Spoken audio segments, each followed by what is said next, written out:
Rasa malas. Nah, ini tuh buat sebagian orang mungkin kayak hal yang negatif gitu ya. Dan jujur ini mah gue main banget. Ya, siapa coba yang gak mau gitu ya, malas-malasan di rumah kayak gitu. Cuman baring-baringan, terus ngelakuin hal yang disuka, dan terus apapun itu. Ya, siapa coba yang gak mau kayak gitu? Ya, semua orang juga pasti pengen kayak gitu. Ya, cuman tapi ya susah, Susahnya kenapa ya tahu sendiri lah. Jadi nih ya, kalau misalnya harus milih satu kata yang menggambarkan diri sendiri banget gitu ya. Ya kalau aku mah ya pemalas. Ya udah itu. Ya emang menurut kalian alasan aku bikin nama channel Sang Pemalas itu gara-gara apa? Ya gara-gara itu. Jadi ya aku itu ya kayak jarang keluar, jarang ngobrol, dan sering-seringnya tuh di kamar aja. Dan ini kalau dipikir-pikir agak parah juga gak sih? Jadi kayak jarang keluar rumah. Ya sebenarnya kalau keluar rumah pun aku cuman gara-gara disuruh ngambil apa gitu ya sama orang tua atau keluarga gitu ya. Benar-benar jarang banget keluar karena kemauan sendiri itu jarang ya.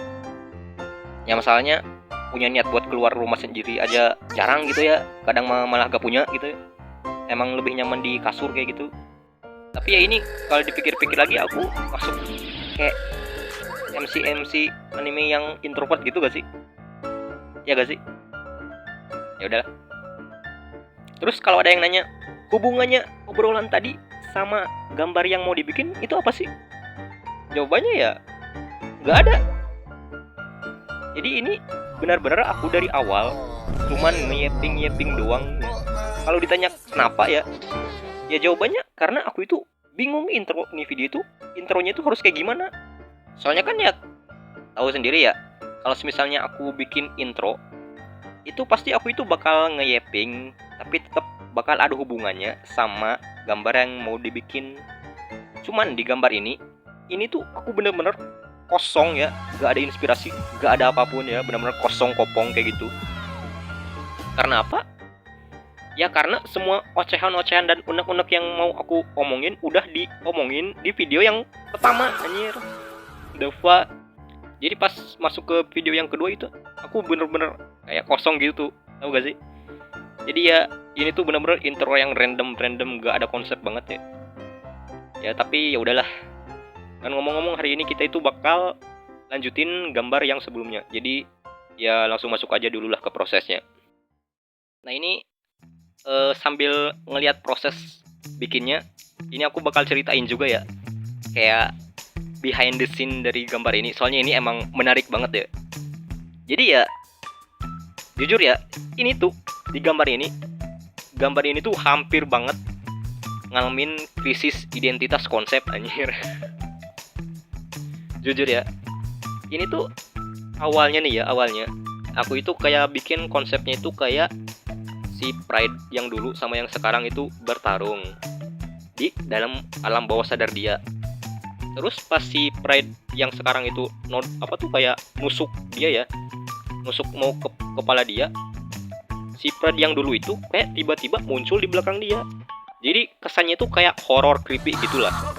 Cuman ini pas aku lihat-lihat ya, pengambilan kameranya itu gak cocok banget. Tau gak sih? Jadi ya kan ini tuh area luas ya. Jadi kalau misalnya dibikin creepy atau horror kayaknya agak kurang cocok gitu. Alhasil aku itu kayak bikin gedung-gedung gitu. Bukan gedung sih, tapi sebenarnya kayak bangunan-bangunan yang zaman-zaman kerajaan gitu. Tapi ya cuman siluet doang ya, biar cepet, biar gampang. Aku mikir kayak gitu. Nah cuman kalau dipikir-pikir lagi, kan si Pride yang sekarang itu kayak emang tipe orang yang peduli banget ya sama rakyat-rakyatnya. Makanya aku mikir nih, ini gimana caranya ya biar ngebawain unsur rakyatnya itu di gambar yang kayak gini. Jadi biar ada ciri khas si Pride-nya gitu meskipun dalam alam bawah sadarnya itu. Terus ya aku mikir kayak, aduh ini gimana gitu ya. Alhasil aku itu tiba-tiba kepikiran nih, yaitu bikin kayak ada api yang ngebakar gedung-gedungnya. Jadi seolah-olah rakyat-rakyatnya itu lagi pada kabur tuh gara-gara ada api. Ya orang bodoh mana coba yang kalau misalnya ada gedung kebakar atau bangunan kebakar terus tiba-tiba ngedeket ya. Orang bodoh mana yang kayak gitu, anjir. Jadi ya ini tuh emang pemikiran absurdku aja ya. Soalnya kan ini tuh kameranya itu dari bawah mau ngadep ke atas nih. Cuman kalau misalnya ditambahin rakyatnya mau di mana? Ya pasti gak bakal muat, tapi aku itu kayak tetap pengen ada unsur rakyatnya. Jadi ya alhasil aku bikin kayak gitu, seolah-olah rakyatnya itu lagi pada kabur gara-gara ada api. Jadi ya itu mah ngide doang ya, biar gak bikin rakyatnya. Sebenarnya mah ada, cuman ya gak kelihatan doang rakyatnya lagi pada kabur tuh. Jadi emang kurang lebih itu doang sih, kayak cerita di balik layarnya itu ya, yang emang gak jelas banget ya. Dari yang tadinya itu mau konsepnya creepy, terus serem, tiba-tiba jadi action, terus jadi dari action tiba-tiba jadi kayak chaos gitu ya, kechaosan segala macam, kebakaran. Jadi itu aku ganti konsepnya sebanyak 3 kali sumpah. 3 kali, bukan 3 kali, apa tuh 2 kali ya, berarti 2 kali aku ganti konsep. Ya emang hampir krisis identitas konsep sih ini mah. Dan ya selesai. Durasinya jadi panjang banget sumpah, asli dapat. Tapi ya udahlah, apapun itu terima kasih telah menonton dan sampai jumpa.